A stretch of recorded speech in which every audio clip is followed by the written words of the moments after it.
question, matuloy ba yung barangay elections o hindi? Ikaw na mahala. Palagay ko, alam ko na kung anong gusto ng mga kapitan. Gusto ba rin niya magkahalalan? Gusto ba rin niya matuloy?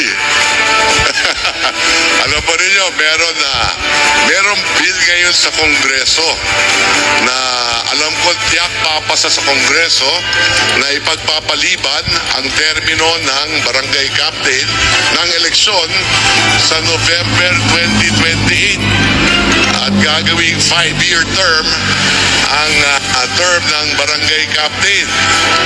Nagpalakpakan na kayo. Bill pa lang yun. Ha?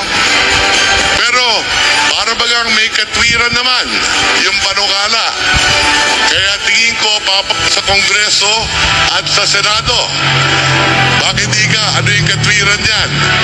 Meron 30 billion na pwedeng masave ang ating pamahalaan para ipagpaliban yung barangay elections. At yung 30 billion na yan ay pwedeng gamitin natin para sa pagtulong sa mga local government units din, ano? Dahil meron pa rin tayong krisis sa Middle East. So yun lang po ang gusto ko sabihin sa inyo. Maraming salamat.